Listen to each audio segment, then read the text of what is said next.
Sa kaliwang dibdib at awitin natin ng buong dangal ang lupang hinirang sa salo ng musika ng Pasig City Symphonic Band. Mga kababayan, ang pambansang awit ng Pilipinas.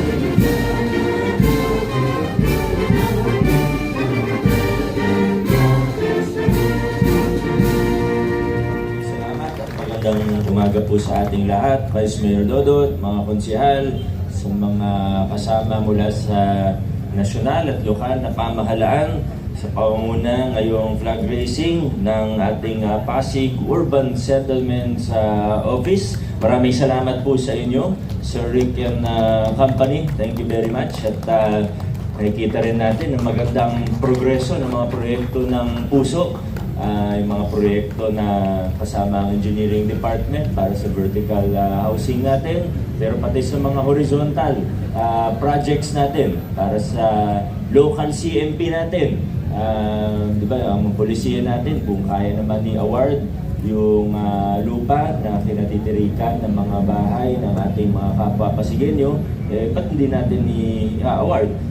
Doon naman sa mga lugar na kailangan talaga ay vertical, edi gagawin natin ng vertical. Malaki na rin yung progresyo natin dito. Doon naman po para sa mga nangailangan talaga ng relokasyon, ang pulisiya natin ay hindi papaalisin yung mga tao hanggat hindi maayos yung plano.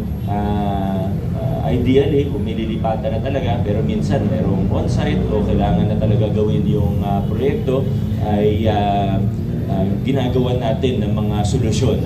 Kaya maganda yung framework, maganda yung pulisiya natin ngayon sa Urban Settlements Office. Maraming salamat sa inyo. Nakikita ko rin po na nandito yung mga sa medical sector natin.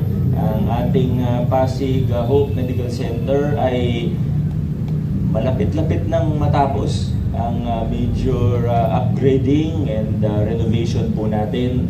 Pero yung pinaka-importante po siguro ang ating emergency room. So pag okay na po ito, ang susunod naman nating proyekto ay yung emergency room naman ng Pasig City General Hospital o PCGH. Para sa mga nakakapunta doon, alam niyo naman kung gaano kasikip, kung gaano kahaba ng pila parati ng ER natin. Hindi naman natin siya malalakyan ng gusto kasi limitado pa rin yung espasyo. At syempre, hindi lang naman espasyo ang pinag-uusapan.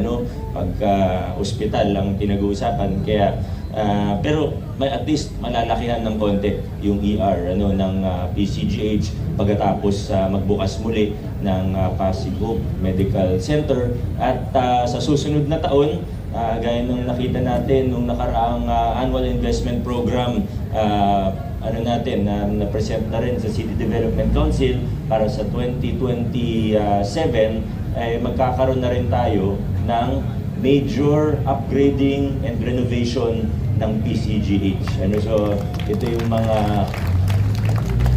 maabangan kahit paano ng ating mga kababayan dahil kailangan po talaga. Pero sa gitna ng pag-upgrade natin ng dalawang ospital ng city,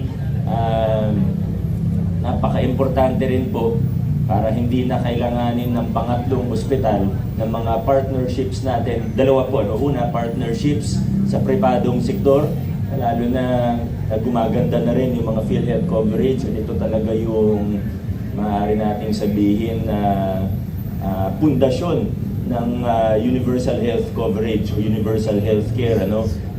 Talagang no way around it. Kailangan talagang lalong gumanda yung mga coverage ng PhilHealth darating ang panahon na pribado ka man o sa publiko, ganun na rin yung coverage. Ano. Darating din tayo dyan. Pero pangalawa po, yung primary healthcare services natin. Bukod sa mga traditional health center natin, ang isa sa susunod na proyekto, tapos na natin yung program of work at may budget na rin, Doc B, ang ating community emergency room facility o community ER facility. Ibig sabihin, yung mga maliliit na injury, konting sakit na ayaw mo naman punta na sa ER ng ospital, nagalusan ka lang ng konti, o kaya natapil ka, huwag na punta sa ospital. Doon na lang sa community ER. So subukan natin sa District 1, pag gumana po siya, pwede rin tayong gumawa ng pangalawa sa District 2. Ano? So yan yung mga proyekto natin sa City Health Department naman po. Panghuli na lang po, ako po ay, bagamat hindi kasama ang DRMO ngayong umaga, ako po ay nagpapasalamat, taos puso po tayong nagpapasalamat sa 15-man team ng Search and Rescue ng DRMO na tumulong sa Angeles City, sa Gumuhong Gusali. Pero ang isang importante rin, siyempre pinaka-importante sa lahat yung tao natin na tumulong, pero nagamit din natin yung mga equipment natin.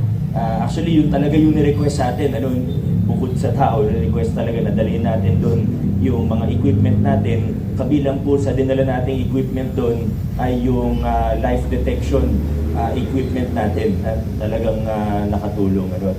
Naikiramay din tayo sa mga nabawian ng buhay o sa mga pamilya ng mga nabawian ng buhay. Talagang siguro maintindihan kung bakit kailangan maghigpit din ng Office of the Building Official, diba, dito sa ating lungsod, ano? At siguro meron ng kumbaga validation dun sa ginawa natin sa Old City Hall na hindi na natin inantay na may mangyari, hindi demolish na po siya.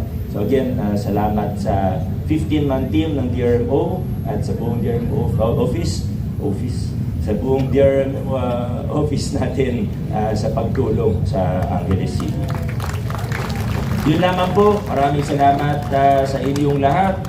Good morning. Adjourn na po tayo.